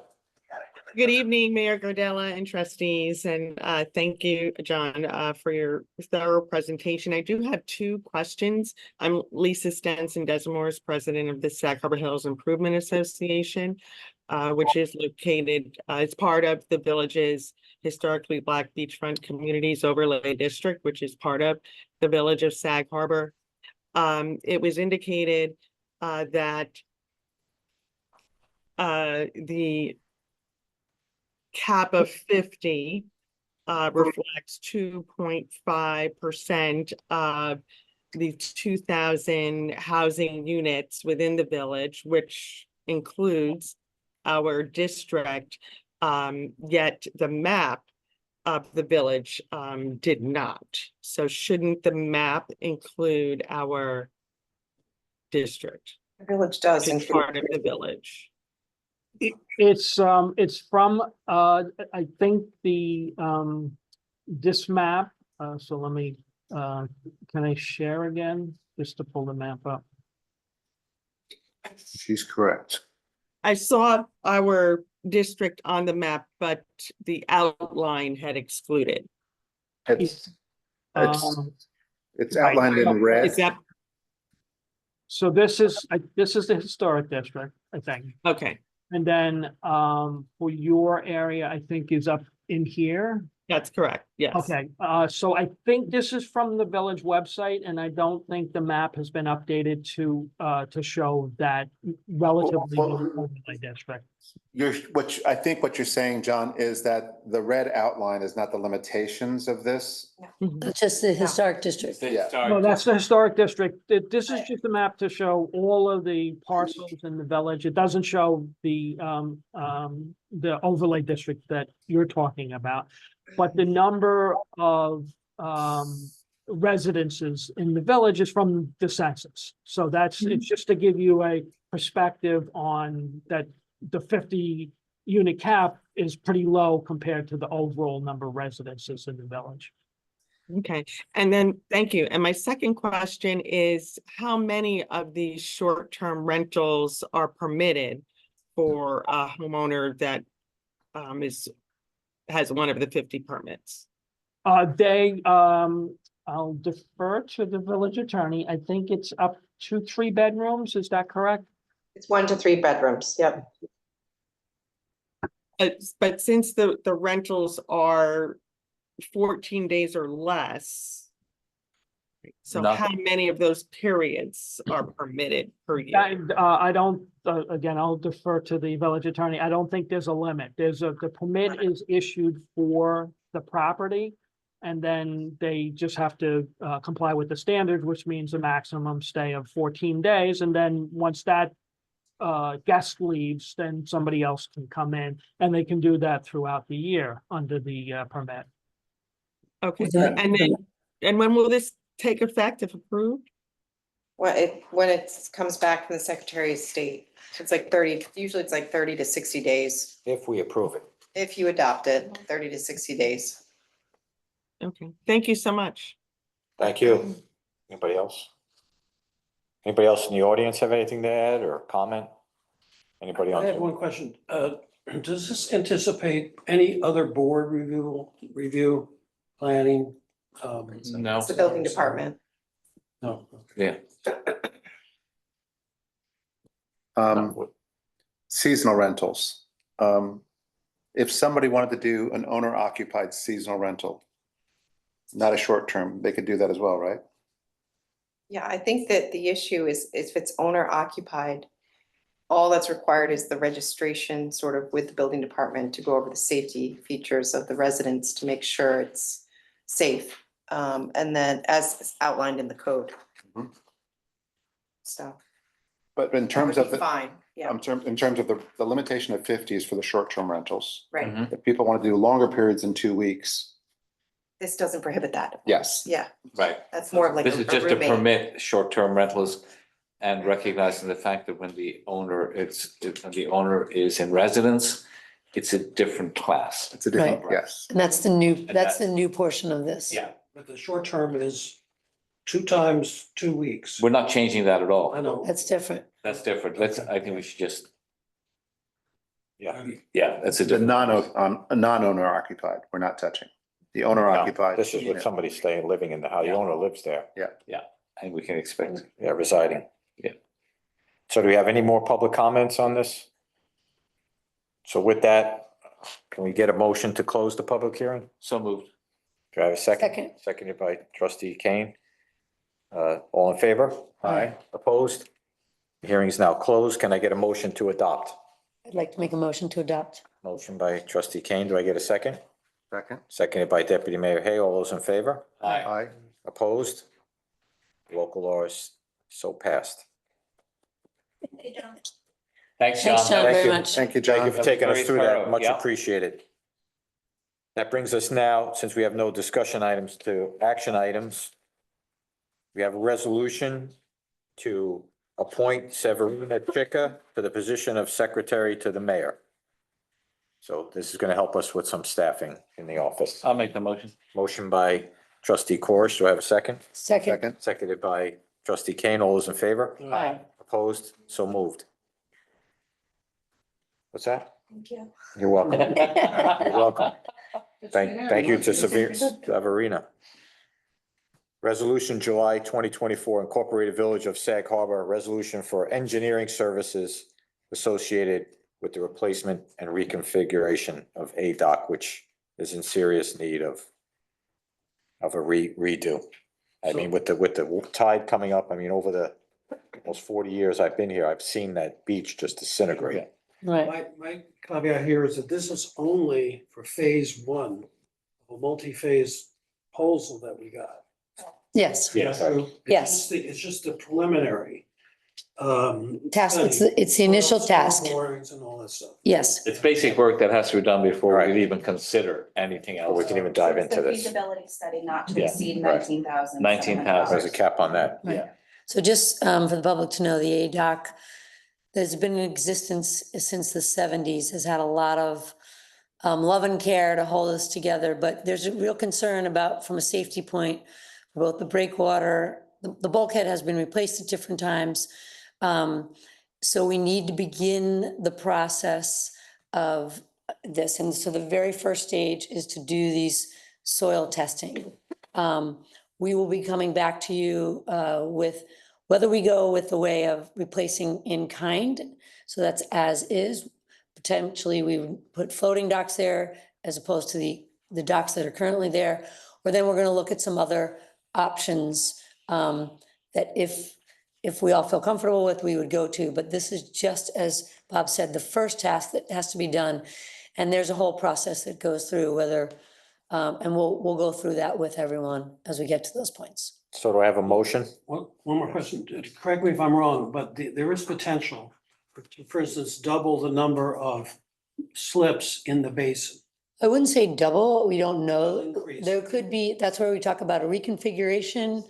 And so what that potential number will change, of the number of slips, will be determined at that point. We do not know what that would be. We don't, I think the point remains, ADOC needs work. That's it. Yeah, sure. It has- Safety it has reasons. reached I'd like the to safety focus on reason. that. And this, we can't do anything Without this. without this resolution, so I'll Make the make motion. the motion. Thank you. Can I have a second? second, Seconded by trustee Kane. All those in favor? Aye.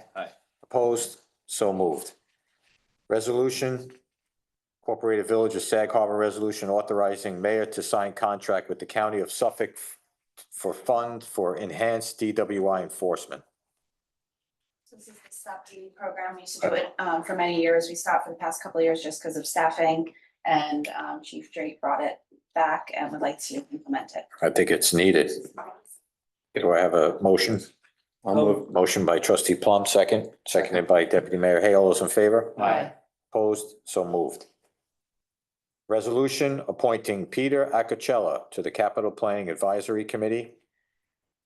Do I have a motion to appoint Mr. Acapella? I'll actually make that motion.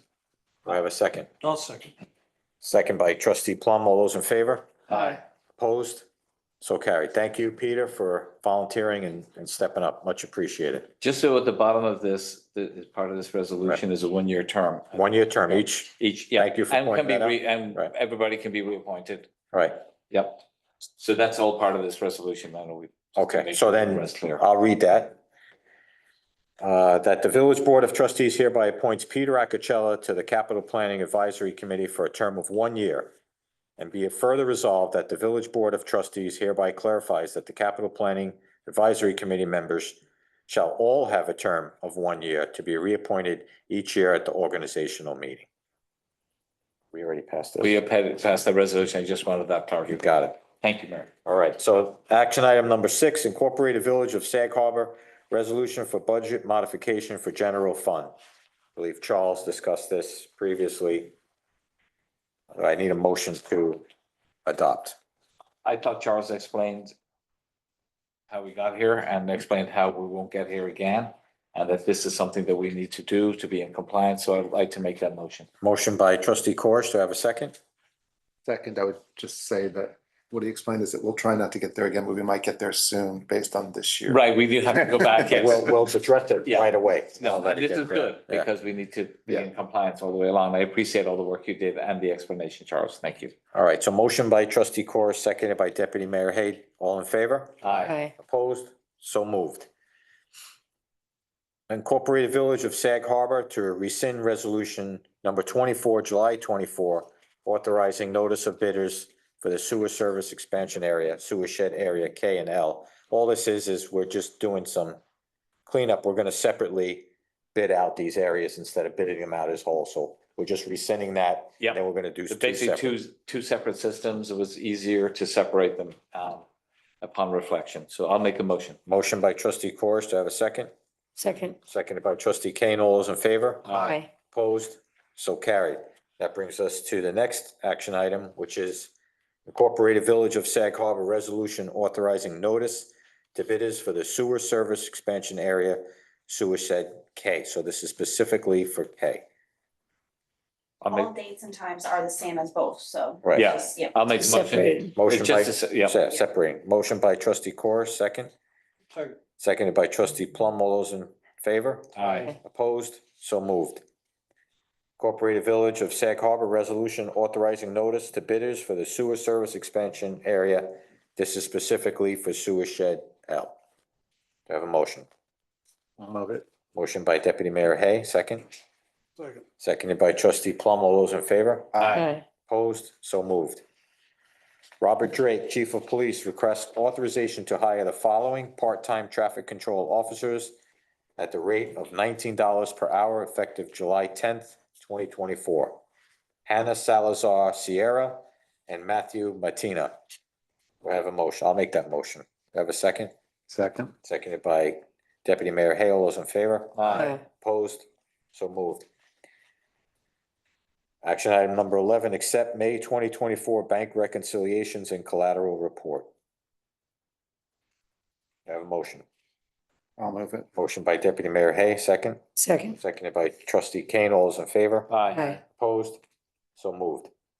Darlene Williams requests authorization to have the Black Authors Festival at 41 Bay Street Lawn behind the Breakwater Yacht Club on Saturday, August 3rd, 2024, from 3 to 8 p.m. So moved. Motion by trustee Corish, have a second? Second. Seconded by trustee Plum. All those in favor? Aye. Opposed? So carried. Rachel D. of the Mashhashemaway Park requests permission to have the 5K on Sunday, September 8th, 2024, from 8 a.m. to 11 a.m. Also requesting to place a sign on the grassy area of Long Wharf, Mashhashemaway Park on Route 114 from August 26th to September 8th. And all these have been run by the police department. Yeah. Okay, great. Just checking. Thanks. I'll make the motion. Motion by trustee Corish, second. Second. Seconded by deputy mayor Hay. All those in favor? Aye. Opposed? So moved. And I believe that what we've said too with these, all of these events, this year, we're gonna track the incremental costs of these. We'll let all the applicants know the incremental costs. We won't be charged them this year, but starting 2025. People will start being asked to pay the costs of the incremental costs of the events to keep it safe. Also, Bruce Scavone would like to kind of implement a little special events committee just to review them a little bit further before they come here. Good idea. Yeah, Yep. so we can do that together. Thank you.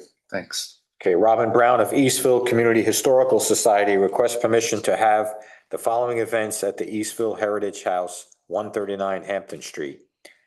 Exhibition opening on July 1st. That's already happened, 1 to 5 p.m. National Museum of African American History and Culture Tour, July 7th. That's coming up this, No, that already- it's already happened. Yeah. Very successful. Fish Fry, yeah, Fish Fry, July 27th, 2024, from 12 to 8 p.m. Mhm. We have an art exhibition opening August 19th, 2024, from 1 to 5 p.m. Harbor Fest, September 6th and 7th, 2024, from 9 to 5 p.m. I need a motion to approve. I make a motion. Motion by trustee Corr, second. Second. Seconded by trustee Plum. All those in favor? Aye. Opposed? So moved.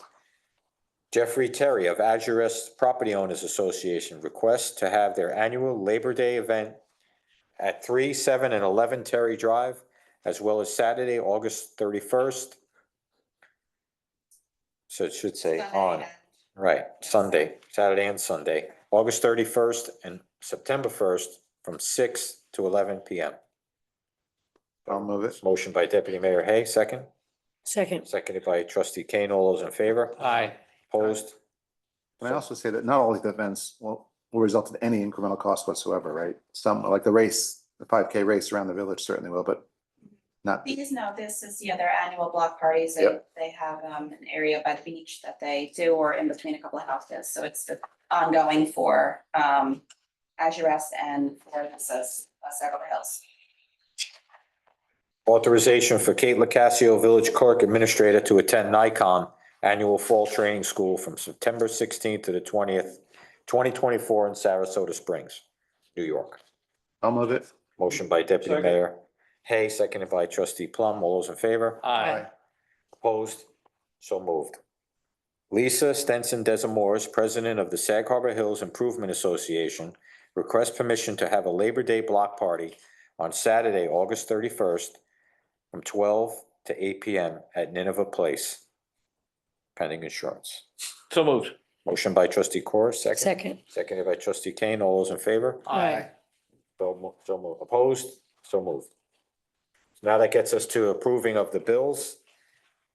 I need a motion to approve payments in warrants for $101,095.50. Warrant number 5, the amount of $19,527.90.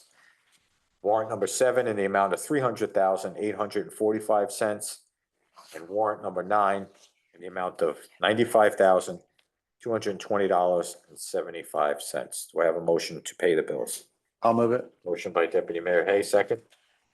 Second. Seconded by trustee Kane. All those in favor? Aye. Opposed? So moved. That brings us to our public comments, 15-minute public session. Input for comments and questions, limit 3 minutes per speaker. Any takers? Oh, yes, safe in Sag Harbor. Well, I have one more item, actually, before we get to that. I got to do Talk about. Brandon first. Okay, is that Okay. about the boat saved? Okay, so resolved that the Village of Sag Harbor Board of Trustees hereby accepts Brandon O'Sullivan's resignation effective July 9th, 2024. Do I have a motion to? So moved. Motion by trustee Corr, second. Second. Seconded by Deputy Mayor Hale. All those in favor? Aye. Opposed? So moved. So that brings us to we had Safe in Sag Harbor. I don't know if you remember the presentation they made about the signs. Mhm. We had 2 signs. I went over them with Alana, the placement of them. One at the dock master's house and one at the harbor master's house. Great. They did. What were the 2 foot by 3 foot? Or 12 by 8. 12 by 8. The one at the dock master, the Thank you. smaller one on the work, and then the larger one is gonna be 4 by 36, and those are my very unofficial, not to scale, because I did it on Canva. I don't wanna do that. But in general, that's what they would look like. The signs, I did send, I don't know if you have it. I had the email, yeah. So, for the best of my estimation, that's in general with the 12 by 18. The smaller one is what it'll look like because we measured that other sign, it was also Right. 12 by 18. And so these are just, I had made some changes when I couldn't get in touch with the East Hampton newspaper that has the sunset photograph of the wharf, so I picked a background, kind of like a stock image. On the back that I think goes really nicely, actually, with the two buildings that it would go on. The last image in the packet is what's gonna go on our website that has a little bit more of explanation, and so that'll be when folks scan the QR code that's at the bottom of the signs. It'll take them to the Safe and Sag Harbor website where they'll find some more information, and we'll put lots of information there about safe boating practices and things like that. Great, thanks. Much appreciated. Do we have, can I have a motion to approve the signs and have them installed? And we're gonna cover The cost. and everything like that. Motion by trustee Plum, second. Second. Seconded by trustee Kane. All those in favor? Aye. Opposed? So carried. Fantastic. Are those the logos that I have are the Sag Harbor Village Police? I saw that, yes. Hugs and safe. Are there any other logos that should be included on there? I didn't wanna. Not that I can think of at the moment, no. Does the Harper Master use the same logo as police? Yeah, he used the same. Yeah. Didn't wanna edge anybody out. No. Okay, thank you. I appreciate your work on this, Alana. Thank you for bringing awareness to it. Okay. Oh, Ann Hanson. Let's see if we can't get Lisa right, let's get Ann to speak. She's here. Okay. I did notice a sign at the top of 114 that indicates truck route. Hempstead and Bay Street seems to have gotten a lot quieter and much less noisy with the truck traffic. It's much less. And of course, once in a while, you'll get 2 or 3 trucks that don't see the sign or just ignore it and then come down. Do you think maybe another sign, which I don't think we really need, but local traffic only? I don't know, it might help, but. So trustee Plum met with the residents in our neighborhood today and had a discussion with them, and he's working on some ideas that we can use to calm traffic on Hempstead Street or Oh, yeah. signs, definitely signs. I was proposing a no through traffic sign at 114 in Hempstead, just to keep the cars on 114. I don't know, council, what that would take from we need something from the state because it's a state Yeah, road. we need approval. So I'd have to petition the state to do that, but I think that's something we should do. Yeah, but I have noticed. It That's slow down. Okay, thank you very much. You're welcome. Thank you, Ann. Anybody else? Is she on yet? or- Lisa said it. I'm gonna get to Lisa, Kate, and then or is it Dr. Greer? She's on, her hand is raised as well, so is Mr. Newby's. So, okay, Lisa. Hi, good evening. Okay, thank you, Mayor Gardella, and thank you for including our Shia Labor Day block party on the agenda for tonight's trustees meeting, which event our community has hosted since 1956. Also on the line is a fellow board member and Vice President Michael Chung and fellow board member Eglin Simons is present in person. And we appreciate the approval of our event. We did want to include a rain date of Sunday, September 1st. I thought that was just one date that she proposed. So can we amend the resolution to include a rain date of Sunday? So trustee Corish made the motion. Do I have a second? I'll second it. Seconded by deputy mayor Hale. All those in favor? Aye. Aye. Opposed? So moved. So you have your rain date, Lisa. Fabulous, thank you so much. And our treasurer has the application and he'll be securing the insurance certificate to submit to the village. Thank you. Thank you. Thank you. Okay, can I get to Kate? Kate had something to say and then get to.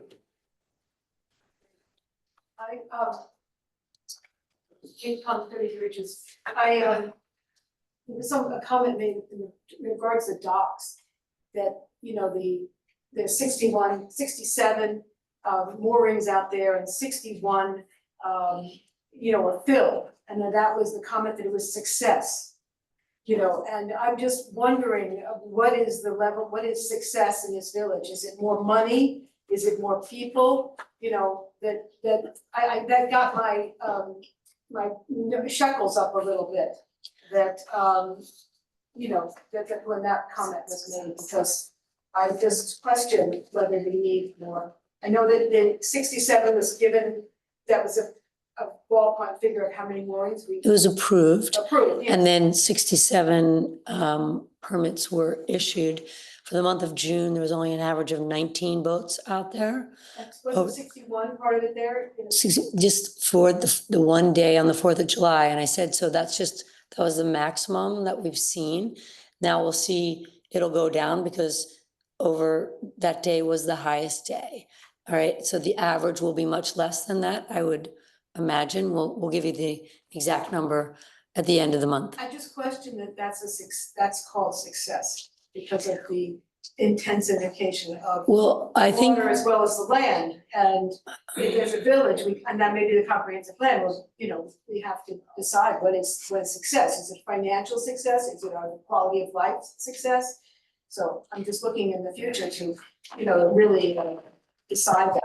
So if you go back in the fall, when the original conversation was to put some kind of parameters and control over the number and not allow it to keep growing and growing. And so we left it at the number that was there the prior year, right? So even though the number approved was 67, if our average was 19 in the month of June, it's good for everyone. So this year is a year to really analyze every day what the numbers are, both on the moorings as well as on the anchors. And that's what we're gathering, that data, and we'll continue to share that with you. I think that's a good point, Kate. I think it's a very good point, which is what is considered a success? When we go through a dock and these other docks, is expanding it and adding more sips what we want to do? You know, we need to really think about that because it has an impact. And that's It has where an our- impact on the water, on the quality of life. So we, Yeah. yes, That's what the comp absolutely. plan is gonna do, and it's gonna give us that essential guidance that we'll use as a roadmap for the future. So, you know, I think the success part of this is that we actually, for the first time, have data, that we're actually measuring everything, and we can make informed decisions. So, but I completely get your point as to how do we define success? Yeah. Huge question to be answered over the next 6 Yeah, but months. the sound system, there's a success right here in the sound system. Okay. I can't believe how much, even my brother, I can hear. Well, there you go. Thank you. Even the soft-spoken trustee Plum can be heard. For better or That's a for big one, worse. yeah. Okay, so that brings us to Dr. Georgette Greer-Key. Can you hear us? Yes, good evening, Mayor and Board of Trustees, and to the public. Thank you so much for approving our application. I just wanted to announce that this is our 39th annual fish fry, and I welcome you all to come. Trustee Ed Hay has come over the years, and he knows that it is a greater community event where you can talk and meet your neighbors, and of course, have some good food. So thank you for that. Also, we know last weekend was a busy weekend, but it was a great weekend, and we were proud to showcase our historic district to the National Museum. And additionally, I just wanted to add that in terms of the street calming, I would so much be on favor with this. I remember not too long ago, I asked Assemblyman Fred Deal to have a meeting with the state because I wanted to try to get some street calming, but they weren't really into the speed bumps. I teach in Brooklyn. So, you know, if you're in Brooklyn, they have these little bumps that force you to slow down, but he wasn't so much for that because they said that it causes accidents. But I think me and Fred talked about possibly some type of street signs or maybe some more painting on the actual street, and that could be a possibility. Because as you know, we go from the Heritage House to the St. David AME Zion, and I am the unofficial crossing guard. And I was gonna call the police department to see if I can get one of those big signs that say stop. That could help me a little bit more, but I definitely think the traffic, what we're experiencing is not great, because when they're making a left until the gas station, people drive around the side and they're really on the curb. Yeah. So I would be in favor of you working on getting street calming on Hempstead and Liberty and or Eastville, because that's where we try to have we cross there, but there is no crosswalk. So we do it at our own peril, but I would appreciate that if you can help us with that as well. Thank you so much and have a great evening, everyone. Thank you. Thank you. Thank you. Thank you. Anybody else? Yeah, we need to keep in mind now that 114 is a state road, so it's a different animal, but there are other good ideas in there. That's great. Thank you. I think Douglas wants to speak. Yeah, just very quickly, Mr. Mayor, trustees, at the work session last week, I think the comment was made that each year the village draws on reserves, and from what I can see, setting aside obviously the uncertainty about fiscal 2023, actually each year there's been a surplus, not a deficit. I know that there was a lot of concern and consternation about whether the village was about to face some sort of severe financial crisis, and I just think it'd be helpful maybe at the next board meeting if Charles could run through where things are in the village a little more clearly. Yeah. Yeah, if there's any questions you have, Douglas, about certain specific areas, Yeah, I'll follow up separately. Thank you. definitely welcome to bring those up so we could discuss. Yeah, appreciate that. Thank you. Okay. Only that we defer a lot of projects. When we see additional revenues coming in, it allows us to take care of some work subject to budget approvals and adjustments that we otherwise wouldn't be in the budget. So, we do those projects, and then at the end of this past fiscal year, we sought to plan for the next year. We did have to pull from reserves. So all of those statements are factual and they're consistent, but yeah, we can, if you want an explanation, we can give you that explanation as to how that process worked. Charles can do that easily. Okay, appreciate it.